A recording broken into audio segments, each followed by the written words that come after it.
আমাদের অনন্য স্টোরি সকল প্রকার পার্ট গল্প দেখতে আমাদের চ্যানেলটি সাবস্ক্রাইব করে পাশে থাকা বেল আইকনটিতে ক্লিক করে অল নোটিফিকেশন অন করে দিন।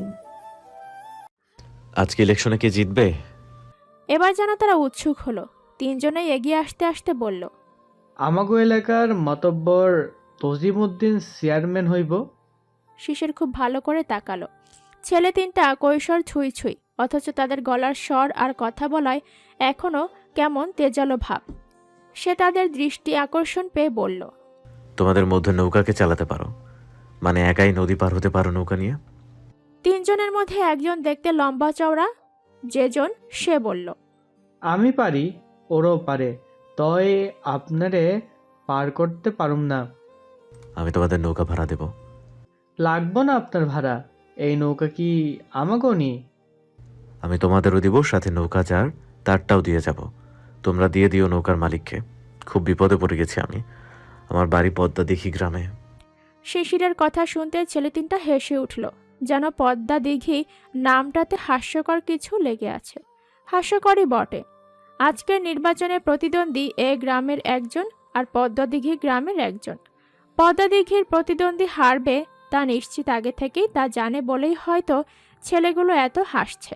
শিশির হাল ছাড়ল না, সে আরও কিছু কথা বলে রাজি করালো। তিনজনই একসাথে নৌকায় উঠে শিশিরকে নদী পার করলো।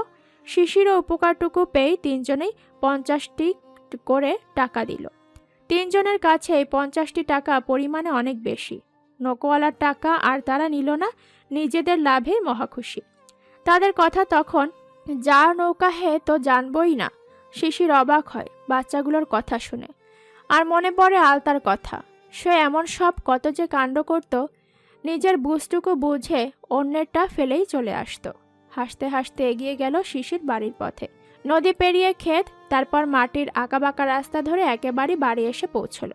দুদিন পর বাড়িতে বিয়ে, অথচ কোনো হইচই নেই দেখে কিছুটা মন খারাপ হয়ে গেল শিশিরের। শিউলির বিয়ে, অথচ বাড়ি ফাঁকা, গেট খোলাই ছিল। সে বাড়ির ভেতরে ঢুকতেই দেখলো উঠোনে তাদের ঘরের সামনে যে কামিনী ফুল গাছটা, তার গোড়ায় বসে আলতা তার পায়ে আলতা দিচ্ছে। মাথার ওপর থাকা সূর্যের তেজটা হঠাৎ করে যেন বরফ শীতল করে দিল শিশিরের গা। তার পায়ের গতি ধীর হলো আপনা আপনি। আলতা তখনও দেখেনি শিশিরকে। সে নিচু হয়ে আলতা লাগানোতে ব্যস্ত। কেমন আছিস? শিশিরের হঠাৎ প্রশ্নে গেল আলতা। হাতে থাকা আলতার তুলিটা ছলকে পড়ল মাটিতে, সাথে আলতা ভরা বোতলটাও। ভীতু হরিণীর ন্যায় চোখ দুটো ভয়ে ছোট ছোট হয়ে গেছে। থরথর করে কাঁপছে তার শরীর। এত ভয় কিসে পেল ভেবে পায় না শিশির। সে আবারও কথা বলল, কি হয়েছে?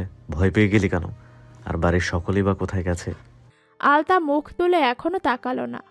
সাহসী হচ্ছে না মাথা তুলে তার মুখটা দেখার। গত 4টা দিন কি যে অসহনীয় লজ্জা আর ভয় মিশ্রিত হাজারটা কল্পনা কল্পিত হয়েছে তার মনোরাজ্যে শিশিরকে নিয়ে। আজ হয়তো তাকে সামনে দেখে সেসবই আড়ষ্ট করে দিল। কি যন্ত্রণা! এমন কেন হচ্ছে? কানের ভেতর শোষো আওয়াজ, আর বুকের ভেতর দামামা বাজছে কেন শিশির ভাইয়ের কণ্ঠ শুনে। এদিকে শিশির অপেক্ষা করছে তার প্রশ্নের জবাবের। কথা বলিস না কেন? ভোট দিতে গেছে মামা মামিরা, শরৎ ভাই, শিউলি আপা আর আম্মায় শহরে গেছে মার্কেট করতে। এইটুকু বলতেই হাঁপ ধরে গেল আলতার। বুক শুকিয়ে চৌচির হয়ে এলো। মনে হলো মরুভূমির মাঝে প্রচণ্ড খরতাপে তার ভেতরটা পানির শূন্য। কেউ যদি 1 ফোঁটা পানি দেয় তবে এই মুহূর্তে তার প্রাণটা বেঁচে যাবে। তার 15 বছরের জীবনে এত ভিন্ন অনুভূতি সে আগে কখনো টের পায়নি। এই অনুভূতিতে পিষ্ট হয়ে চোখ ছলছল হয়ে উঠেছে। শিশিরের দিকে একবারও চোখ তুলে তাকালো না, অথচ শিশির অপেক্ষা করছিল আলতা তাকে একটিবার তাকিয়ে দেখুক। তার ইচ্ছে পূরণ হলো না। চুলায় কিছু পুড়ছে কথাটা বলেই সে উঠে চলে গেল। আর হতভম্ব শিশির সেই রাতের কথা ভেবে অপরাধ বোধে নুয়ে পড়ল। মন বলল অযাচিত হলেও সেদিন সে অন্যায় করেছে।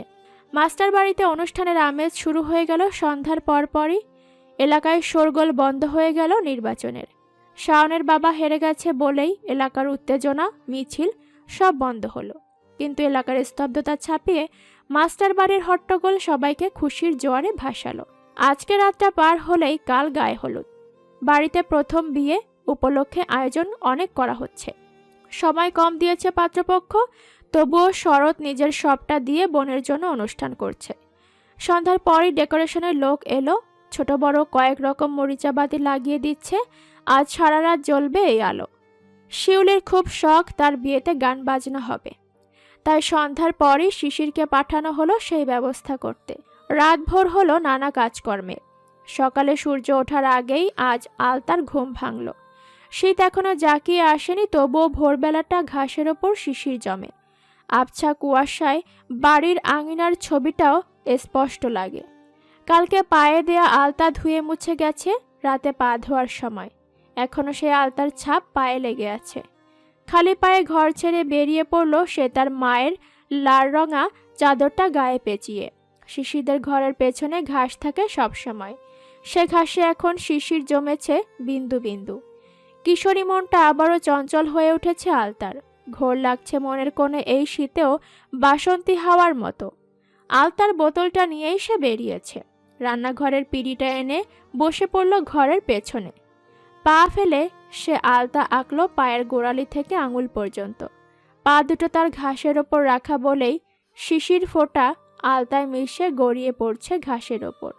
আর এই শিশিরে ভেজা আলতা মুগ্ধ চোখে দেখছে কেউ জানালার পাশে দাঁড়িয়ে। আলতার খেয়াল নেই সেদিকটায়। সে এক মনে ভারী মিষ্টি হেসে আলতায় পা রাঙালো, আর এক মনে মনে ভাবল তার সামনে বসে শিশির ভাই তাকে ঠিক এমন করে আলতা রাঙিয়ে দেবে। নিজের ভাবনায় নিজেই চমকে উঠল আলতা। কাল রাতে সে লুকিয়ে লুকিয়ে দেখেছে শিশিরকে। অনেক বদলে গেছে শিশির ভাই। আগে তার মুখে দাড়িগোঁফ কখনো চোখে পড়েনি, কিন্তু কাল দেখল গাল ভর্তি ছোট দাড়ি আর মাথার চুল আগের চেয়েও ঝাঁকড়া। গায়ের রংটাও কি বদলে গেছে কিছুটা, এমনই মনে হলো। আগের শিশির ভাইয়ের শ্যামলা চেহারায় কেমন এক রাগী ভাব স্পষ্ট ছিল, কিন্তু এবার তার রং বদলে একটু ফর্সা ফর্সা লাগলো। আচ্ছা, শিশির ভাইও কি মেয়েদের মতো মুখে মেকআপ করেছিল কাল, নাকি সত্যিই সে এমন ফর্সা হয়ে গেছে? এত সকালে আলতা পরিস কি জন্য রে? জানালা থেকে শিফা কথাটা বলেই একগাল হাসল। সেই হাসিতে দুষ্টুমি ভাসছিল। মামি প্রায় কেমন যেন তার সাথে রহস্যমাখা কথা বলে। আগে এমন ছিল না তো। সে মামির দিকে তাকিয়ে থাকতে পারল না, লজ্জা লাগছে খুব। শিফা আবারও কিছু বলতে যাচ্ছিল, তখনই আহসানুল্লাহ জানালার সামনে এসে দাঁড়ালো। তোর মামি ভাগ্নি এত সকালে কিসের গল্প জুড়ে দিলি? আমাকে এক কাপ চা খাওয়ালেও তো পারিস। আদুরে গলায় বলল আহসানুল্লাহ। শিফা বলে উঠল, রাখো তো তোমার চা। মেয়েটা কত বড় হয়েছে দেখেছো? ভাবছি বড় মেয়ের বিদেশ হইতেই নকশিকে বলে ওদের একটা ব্যবস্থা করে রাখবো। আহসানুল্লাহ হাই হাই করে উঠল কথাটা শুনতেই। খবরদার, শিলিটাকে তো কলেজও শেষ করতে দিলে না বাড়িতে। কালই পরের ঘরে চলে যাবে মেয়েটা। আহসানুল্লাহর মুখের কথা শেষ হতেই শিফা বলে উঠল, এর জন্য একে আর পরের ঘরে দিব না। আহসানুল্লাহ বোকার মতো তাকালো শিফার কথায়। কি বলল সে? বাড়ির উঠোনে প্রতিবেশী দুই ভাবি শিলনোড়া বিছিয়ে হলুদ আর মেহেদি বাটার আয়োজন করছে। তাদের আবার চারপাশে বসে আছে কিছু নানি দাদি চাচি বয়সী মহিলারা। অনেকের গলায় সুর উঠেছে গ্রাম্য বিয়ের গীতের। নতুন এক কুলোর ওপর সাজিয়ে রাখা ধান দুর্বা। হলুদ শুরু হবে সন্ধ্যায়, আর এখন বিকেল শেষে সন্ধে নামার জো। নিজের ঘরের দরজার সামনে বসে আছে জয়তুন। চোখ তার জলে টলমল করছে, আর তাকেই এক হাতে জড়িয়ে বসে আছে নকশি। বাড়িতে হাজারটা কাজ তা করার লোকের কমতি নেই, কিন্তু দায়িত্ব নিয়ে সব দিকে নজর নিজেদেরই রাখতে হয়। সেই নজরে রাখার কাজগুলো করছে শিফাই। বাড়ির মেয়ে আলতা, শিউলি দুজন হলেও রক্তের দিক থেকে শিউলি বাড়ির একমাত্র মেয়ে। না চাইতেও সবার মনে কথাটা একবার হলেও উকি দেয়। বিয়েটা যতটা সম্ভব ধুমধামেই করা হচ্ছে। নকশিও অনেক কাজে কর্মে হাত লাগাচ্ছে, কিন্তু এই মুহূর্তে জয়তুনের মনের অবস্থা ভেবে একটু পাশে বসল। বাড়ির সবার সব কাজের চেয়ে বেশি কাজে ব্যস্ত দেখাচ্ছে আলতাকে। সে আজ দুটো শাড়ি পরবে বলে ঠিক করেছে। এখনই একটা পরে আছে, এটা তার মায়ের শাড়ি। এই শাড়ি পরে সে মেহেদি তুলতে গিয়েছিল এলাকার বান্ধবীদের সাথে। শিউলির বিয়েতে অলি আর অতসীও আসবে। বাড়ির সবাই জানে অলি শিশিরের সাথে পড়াশোনা করেছে, আর আলতার সাথে তার খাতির। শরৎ দাওয়াত করেনি তাদের, বরং আলতা আবদার করেছিল মামার কাছে সে দুজনকে দাওয়াত করবে। জয়তুন, শিফা, নকশি, শরৎ উপস্থিত ছিল সেখানে। নকশি ধমকে উঠেছিল শুনে আহসানুল্লাহ বলেছিল, অবশ্যই দিবি, তোর আপার বিয়ে, তুই তোর বান্ধবীদের দাওয়াত দিবি না, এটা কি করে হয়? তা কজন বান্ধবী তোর আর কে কে? পাড়ায় তো সবাই কম বেশি দাওয়াত পেয়েছে। এই পাড়ায় না, তারা স্কুলের সামনেই তাদের বাড়ি।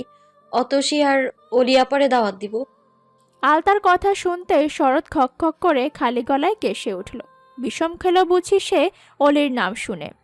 আর চোখে তবে রাগী চোখে তাকালো আলতার দিকে। আলতা তা লক্ষ্য করে মিটিমিটি হেসে বলল, দাওয়াত দেই মামা তাদের। আনন্দের অনুষ্ঠানে বাচ্চারাই আনন্দ করবে বেশি, এর চেয়ে আনন্দের আর কি আছে? আহসানুল্লাহর দিকে তাকিয়ে জয়তুন বলল, কি কও আহসান, দুইজনই তো দেখ দাওয়াত। আহসানুল্লাহ লিস্টে নাম দুটো বসিয়ে বলল। অলি তো আসাদ ভাইয়ের মেয়ে, তাই না? আলতা মাথা নাড়ল, হ্যাঁ। দাওয়াতের লিস্ট শেষ করেই সবাই যখন ঘর ছেড়ে বের হলো তখন আলতাও বেরোচ্ছিল। তার পেছনে ছিল শরৎ। সে আলতার চুলে করা বেনিটা টেনে ধরল। শরৎ ভাই ছাড়ো, ব্যথা লাগে। কোকিয়ে উঠতেই শরৎ তার বেনি ছেড়ে হাত ধরে টেনে নিয়ে গেল আবার ঘরে। তুই সবার সামনে অলিরে দাওয়াতের কথা বললি কেন? তো কি সবার পেছনে বলবো? দাওয়াত দিব তাদের বলছি তাই। ওদের দাওয়াত দিতে হবে কেন? কারণ অলিয়াপা বলছে এই বিয়েতে তাকে দাওয়াত দিতে, সে নাকি নজরে রাখবো। তো আলতার কথা শেষ হওয়ার আগেই থেমে যায়। খেয়াল করে পেছনে বড় মামি দাঁড়িয়ে আছে।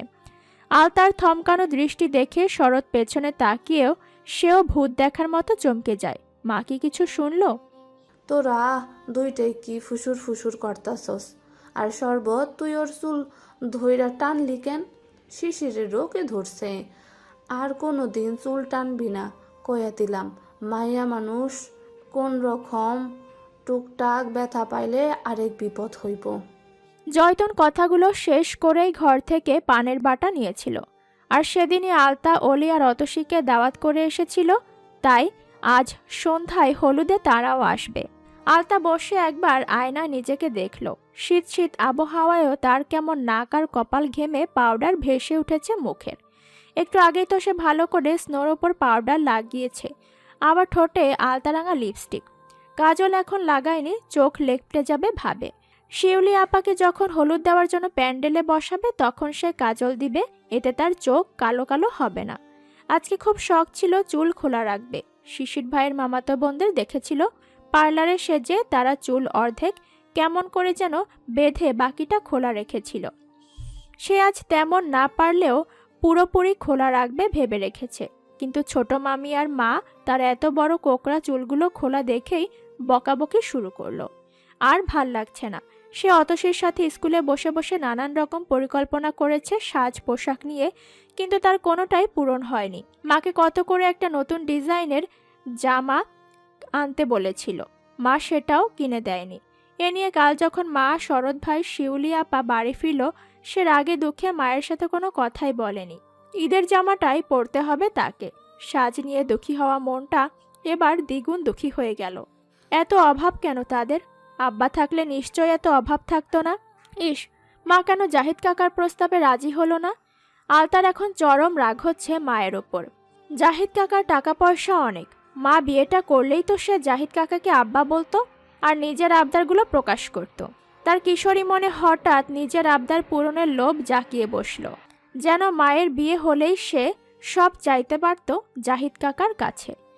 আলতা, শিশিরের ডাকে নিজের কল্পনার রাজ্য থেকে ছিটকে এলো আলতা। আবারও গা থরথরানির শুরু। এ কেমন অশান্তি কাল থেকে। শিশির ভাইয়ের আওয়াজ শুনলেই তার গা কেঁপে ওঠে। সকালে মামা যখন বিয়ে নিয়ে কথা তুলল তখন সে মামির কথা স্পষ্ট শুনেছে। মামি বলছিল তাকে বাড়িতেই রাখবে, মানে তো শিশির ভাই আর তার বিয়ে। কিন্তু মামা বোঝেনি বোধহয় কথাটা। বোকার মতো মামির দিকে চেয়ে বলেছিল, কি বলো, বাড়িতে কি করে রাখবে? মেয়ে বিয়ে দিতে হবে না? সময় হলেই বুঝবে কি করব। মামি মিটমিটি হেসে তাকিয়েছিল তার দিকে। তখনও সে লজ্জায় এমন করে কেঁপে উঠেছিল। ঘরে থেকেও জবাব দিলি না কেন? শিশির ঘরে ঢুকেই বলল কথাটা। আলতা বিছানায় বসা ছিল, হাতে তার ছোট্ট আয়না। শিশিরের কথায় কোনো জবাব না দিয়ে হাঁসফাঁস করতে লাগলো।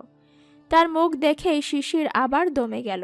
যতখানি স্বাভাবিক হয়ে সে আলতার সাথে কথা বলতে চাচ্ছিল ততখানি এখন সংকুচিত হলো। আবারও ধীর স্বরে বলল, তুই নাকি কাল নতুন জামার জন্য রাগ করেছিলি ফুপু আমার সাথে, তাই আজ শরৎ ভাই এটা কিনে এনেছে। দলামুচড়া না করে সুন্দরভাবে পরে দেখ ঠিকঠাক লাগে কিনা, না লাগলে আবার বদলাতে নিতে হবে। হাতে থাকা ব্যাগটা বিছানার ওপর রেখে শিশির বেরিয়ে গেল ঘর থেকে। আর আলতা থ মেরে দাঁড়িয়ে রইল সেখানেই। শিশির ভাই সামনে এলেই তার ঘাড় নুয়ে যায়, চোখ তুলে তাকানো দায় হয়ে পড়ে। এ কেমন পরিবর্তন তার সে নিজেও বোঝে না। এমনটা কি সবারই হয়, না শুধু তার সাথেই হচ্ছে? যার চোখের সামনে তার ছোট থেকে বড় হওয়া আজ তার সামনে দাঁড়াতেই শরীর অবশ হয়ে আসে, অথচ সে সামনে না থাকলেই তাকে নিয়ে কত কত কল্পনা। শীতের মাস, গ্রামে কুয়াশা অন্ধকারের ঘোলাটে চাদরে আরও ঘন করে তোলে। সন্ধ্যের আজান শেষ হতেই মুরব্বীরা বলতে লাগলো, হলুদ শুরু করো। পাড়ার সবাই আর কয়েকজন দূরের আত্মীয় সবাই সন্ধ্যের মধ্যে তৈরি হয়ে হাজির হয়েছে প্যান্ডেলে। বাড়ির উঠোনে বড়সড় প্যান্ডেল করা সম্ভব নয় বলেই আহসানুল্লাহ বাড়ির সামনে খোলা মাঠে প্যান্ডেল করিয়েছে। পুরোপুরি শীত না নামলেও খোলা জায়গায় শীত বেশি লাগে। সবাই খুব সেজে গুজেও চাদরে লুকিয়ে রেখেছে নিজেকে। আলতারও একই অবস্থা। সে আবার শাড়ি বদলে শিফা মামির এক শাড়ি পরেছে। আজও শিফা তাকে খোপা করে ফুল লাগিয়ে দিয়েছে। বাড়ির পাশেই হলুদ আর লালচে মিশ্রিত কলাবতী ফুল ছিঁড়ে এনে তাই কালো ক্লিপে আটকে দিয়েছে শিফা। আলতা মুগ্ধ হয়ে তাকায় একবার আয়নায় আর একবার মামির দিকে। এই মানুষটার সাজ পোশাকে এত আধুনিকতা। আলতার মনে হয় শিফা মামি অনেক শিক্ষিত, কিন্তু মামি বলেছে 9 পাস করতেই মামির বাবা বিয়ে দিয়ে দিয়েছিলেন মামার সাথে। মামা গ্রামের হলেও শহরে পড়ালেখা করা মানুষ আর দারুণ জ্ঞানসম্পন্ন হওয়ায় মামা বাচ্চা মেয়ে বিয়ে করতে রাজি হননি। অনেকটা চাপের মুখে পড়ে মেয়ে বিয়ে করেছিলেন। তারপর তো মামি বাপের বাড়ি পড়ে রইল বছর 3, মামা আনেনি। মাসে মাসে সাধ্যমতো খরচ পাঠাতেন মামির জন্য। একবার কী কারণে যেন নানা জোর করে মামাকে শ্বশুরবাড়ি পাঠালো 3 বছর পর। ততদিনে মামি শিউলি আপার বয়স হয়ে গেছে। মামা তো সেবার গিয়ে বউকে দেখে আর নিজেকে বুঝ মানাতে পারেনি।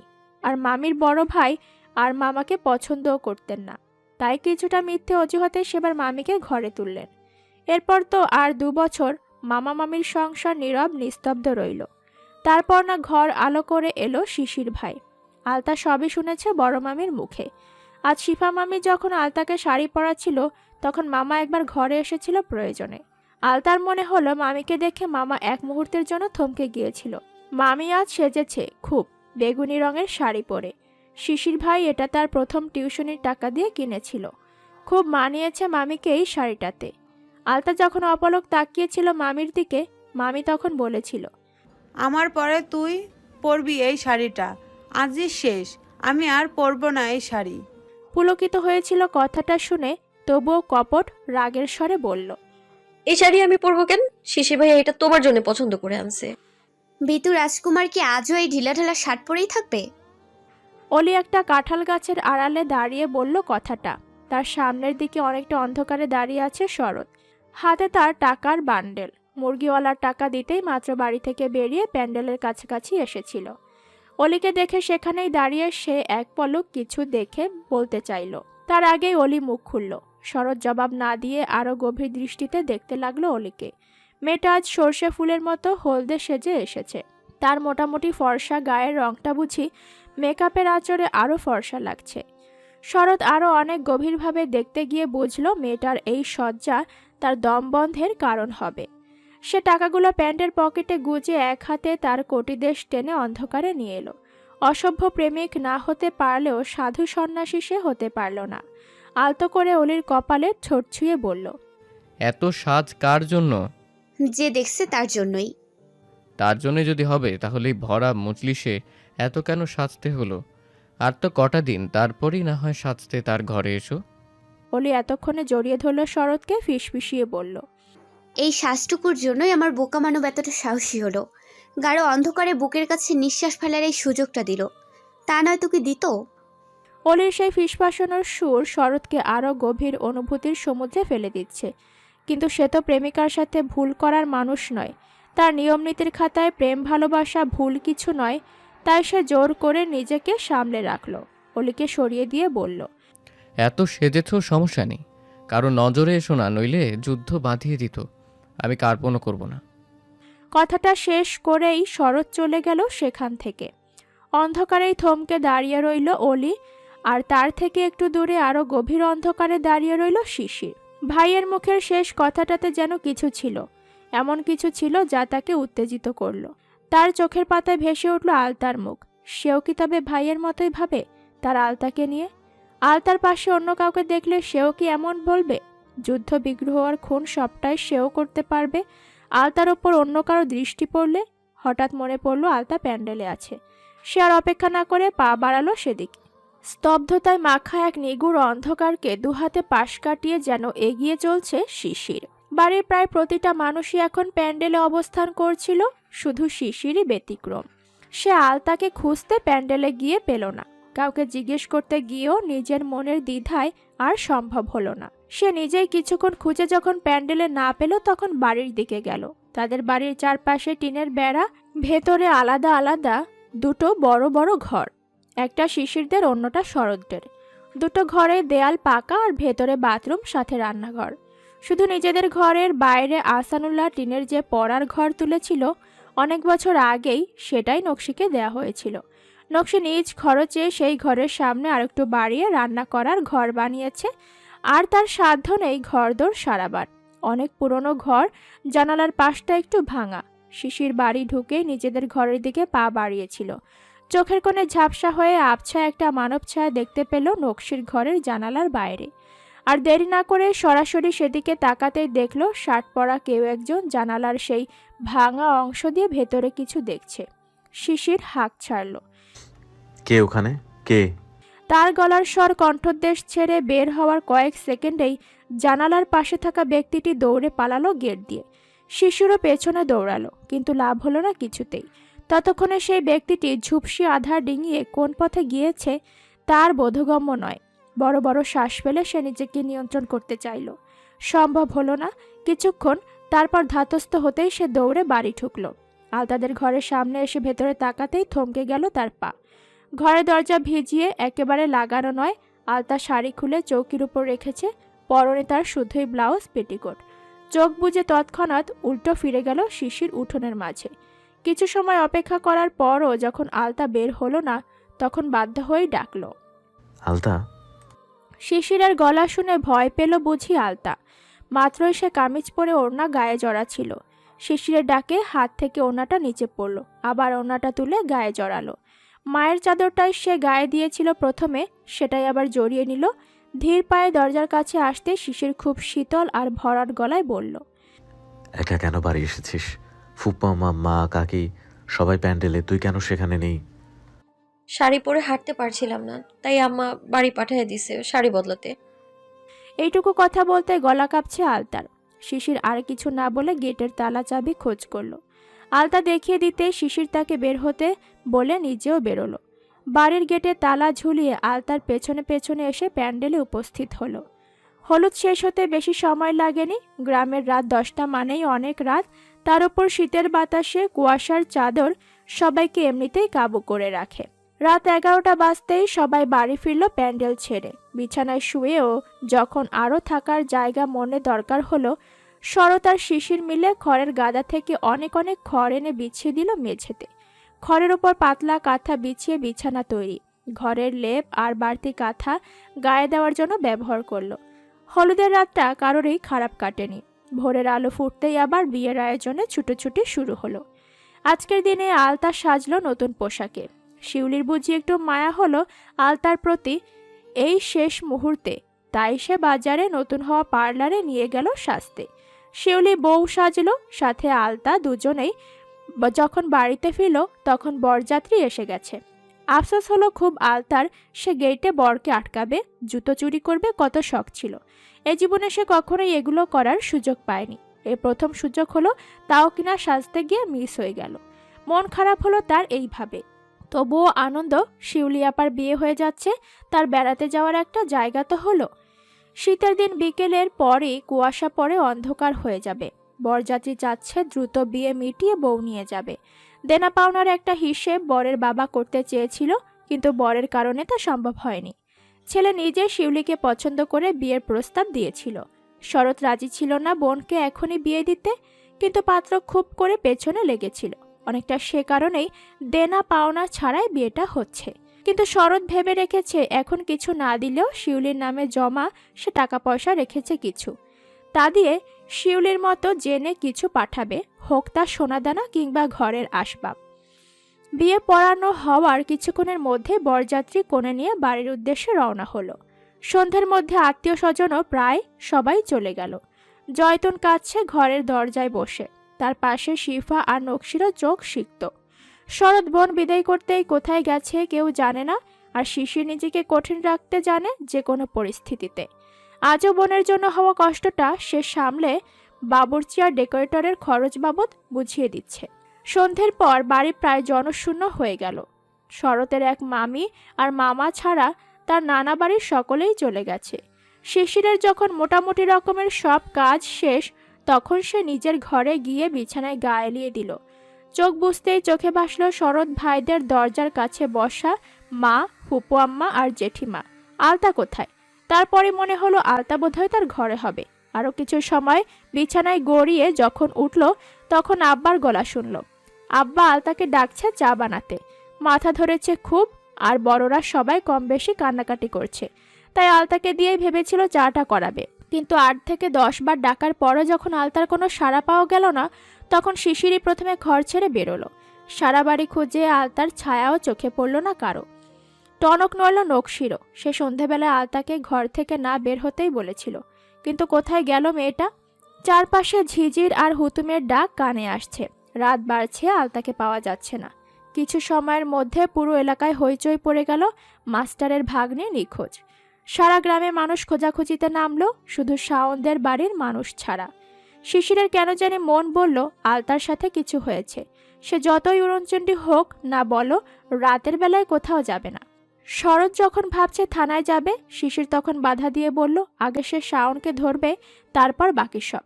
অনেক খোঁজাখুঁজির পরও শাওনের টিকিটটাও মিলল না গ্রামে, অথচ বিকেলেও নাকি তাকে শিশিরদের পাড়ায় দেখা গেছে। বাড়িতে আবার নতুন করে কান্নার রোল পড়ল এবার আলতাকে না পাওয়ার। হন্যে হয়ে ছুটছে শিশির, শরৎ আর আহসানুল্লাহ, সাথে শিশিরের বন্ধুরাও। রাত বাড়ছে শীতের তেজ, সেই সাথে নিকষ কালো আধার। আহসানুল্লাহ অনেকটা সময় খোঁজার পরও যখন আলতার খোঁজ পেল না, তখন সে পাড়ার মোড়ে হিজল গাছটা নিচে দাঁড়িয়ে আর নিজেকে আটকে রাখতে পারল না। হু হু করে কেঁদে উঠল, দুহাতে মুখ ঢেকে। যে কান্না সে শিউলির বিদায় বেলায় চেপে রাখতে পেরেছে, তা আর এখন সম্ভব হলো না।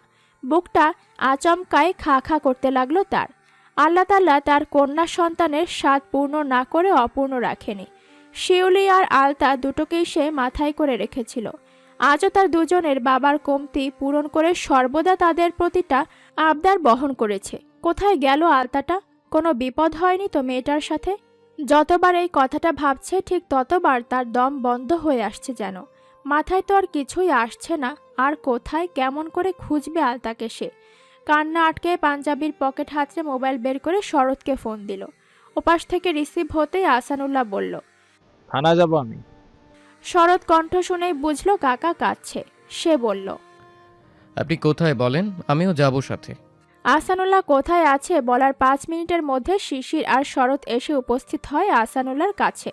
আহসানুল্লাহ শিশিরকে দেখে বলল, আমরা 3 জনেই থানায় গেলে বাড়ির মহিলাদের খেয়াল কে রাখবে? শিশির যেতে চাচ্ছিল খুব করে, কিন্তু শরৎ বলল থানায় শিশিরের যাওয়ার দরকার নেই। অনেক নিয়মকানুন আছে, থানায় রিপোর্ট করার আগে সাথে সাথে পুলিশ কিছু করবে কিনা তাতে সন্দেহ। শরৎ জানে শিশির অল্পতেই মাথা গরম করে ফেলবে। পুলিশ যদি কোনো হেল্প না করে, শিশির যে সেখানেই ঝামেলা বাঁধাবে তাতে সন্দেহ নেই তার। তাই সে বলল, কাকা আমি আর আপনি থানায় যাব, শিশির বাড়ি যাবে। শিশির আর কিছু বলতে পারল না ভাইয়ের কথার ওপর, কিন্তু তার তো বাড়ি বসে থাকার মতো ধৈর্য এই মুহূর্তে নেই। এমনিতে বারবার মনে পড়ছে কালকে রাতের ঘটনা। কাল কেন যে সে জানালার পাশে থাকা ব্যক্তিটাকে ধরতে পারল না? কে ছিল কাল ওটা? শরীরে রক্ত টকবক করে ফুটছে তার শরীরে যেন। হাত পায়ের তালুতে কিছু একটা যেন খুব করে তাকে উত্তেজিত করছে, কোনো এক শিরশিরানি যা তাকে স্থির থাকতে দিচ্ছে না। শরৎরা চলে যেতে সে রাস্তায় বসে পড়ল। দুহাতে মাথার চুল টেনে খামচে ধরল। কোথায় গেল মেয়েটা? কোথায় তার সেই চঞ্চল পাখিটা? তার কিছু হলে যে শিশির আর কোনো ভোরের আলোয় চমকাবে না হীরের মতো, যে শিশিরে আলতা গড়াবে না, সে তো সেই শিশির হতে চায় না। তিরতিরিয়ে বয়ে যাওয়া শীতের হাওয়াও শান্ত করতে পারছে না শিশিরের শরীর আর মনকে। সে কি করে বাড়ি ফিরবে আলতাকে ছাড়া? সে যে মাত্রই দেখে এসেছে ফুপা আম্মার নিথর দেহ। মেয়েকে না পেয়ে দুবার জ্ঞান হারিয়েছে মানুষটা। না, আলতা ছাড়া সে বাড়ি ফিরবে না কিছুতেই। কিন্তু কি করবে তাও জানে না। বসা থেকে উঠে লম্বা একটা শ্বাস নিয়ে সে শাওনের বাড়ির দিকে আবারও চলতে লাগলো।